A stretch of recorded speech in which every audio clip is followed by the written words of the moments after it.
तो good morning student. जो पढ़ रहे थे प्रौढ़ावस्था एडल्टहुड में बच्चे सामाजिकरण के गुणों को कैसे सीखता है।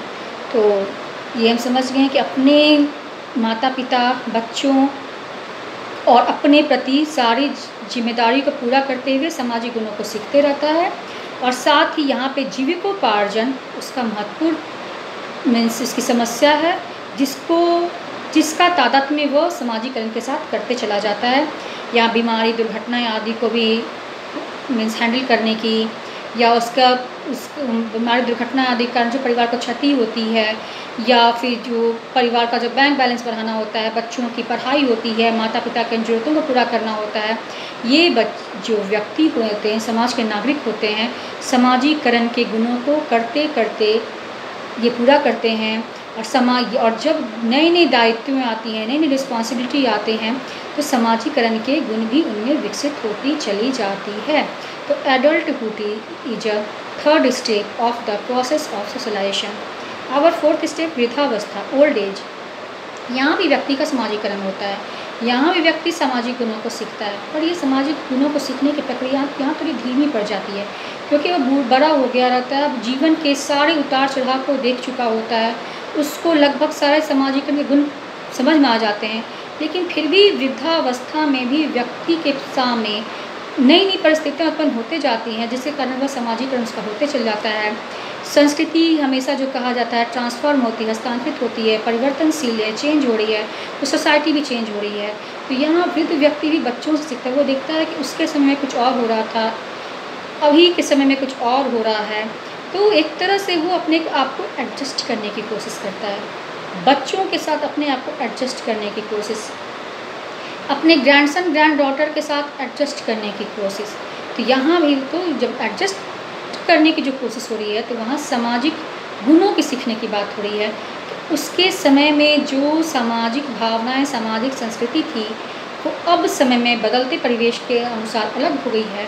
तो धीरे धीरे ही सही यहाँ भी व्यक्ति का सामाजिकरण होता है। आवर फिफ्थ पॉइंट इज आक्रामकता एग्रेशन। देखते हैं कुछ बच्चों की ज़रूरतें जो हैं चाइल्डहुड में पूरा नहीं हुई होती हैं।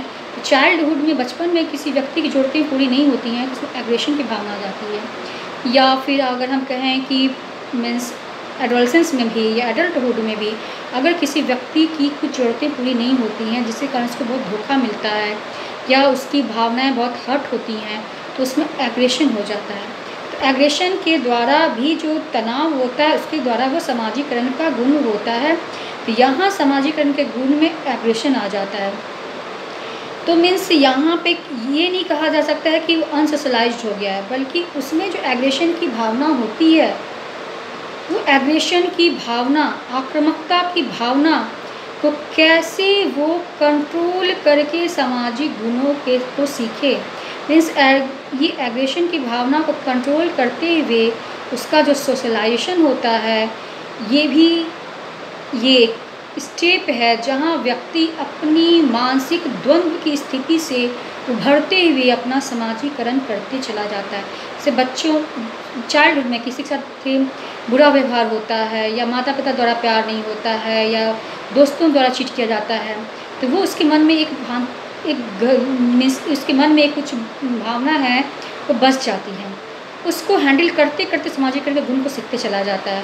तो ये जीवन के शुरू से अंत तक होते रहता है। लेकिन वो मन की जो भावनाएं हैं, जो इस इमोशनल उसका जो नेचर है, जो उसका इसका हमेशा इससे लड़ने का कोशिश, सामाजिक गुणों को सीखते हुए वो इससे हमेशा अपने एग्रेशन को कंट्रोल करने की कोशिश करते रहता है। तो ये भी सोशलाइजेशन का प्रोसेस है। तो जीवन के किसी भी अवस्था में वो अंदर छिपी रहती है, उसको कंट्रोल करते हुए वो सामाजिक करने गुण को सीखता है। क्योंकि सामाजिकरण के गुण को नहीं सीखेगा तो समाज में उसे महत्वपूर्ण स्थान नहीं मिलेगा। फिर हमारा नेक्स्ट टॉपिक है डिपेंडेंसी, निर्भरता। जब कोई व्यक्ति समझ जाता है कोई काम पूरा नहीं हो पाएगा, तो किसी और पर निर्भर हो जाता है। तो सोशलाइजेशन का निर्भरता भी, डिपेंडेंसी भी एक महत्वपूर्ण प्रोसेस है, जहाँ वह अपनी ईगो के सपोर्ट के लिए दूसरे पर निर्भर रहता है। कभी दूसरे का प्यार पाने के लिए, दूसरे का ध्यान आकर्षित करने के लिए भी दूसरे पे डिपेंडेंट हो जाता है। मीन्स सामाजिकरण का जो ये गुण है, ये निर्भरता द्वारा भी ये पूरा होता है कि सामाजिक करण किसी व्यक्ति का होता है पर जीवन भर किसी पर निर्भर हुआ रहता है। जैसे मीन्स आप ये कह सकते हैं कि अगर किसी से प्यार पाने की इच्छा है, प्यार नहीं मिल रहा है, तो भी हम पूरी तरह उसका काम करके एक तरह से अपने आप को एक तरह कोई व्यक्ति किसी को अपने को समर्पित कर देता है। जैसे बच्चा माँ बाप को पूरी तरह अपने आप को समर्पित कर देता है क्योंकि उसकी इच्छा होती है माँ बाप से प्यार पाना। तो फिर ये समर्पण की भावना है कि वो या फिर कोई भी काम अगर नहीं हो रहा है और उसको ये विश्वास हो जाए कि वो काम उससे नहीं होगा, कोई दूसरा व्यक्ति कर पाएगा, तो वो अपने आप को पूरी तरह समर्पित कर देता है, पूरी तरह डिपेंडेंट हो जाता है।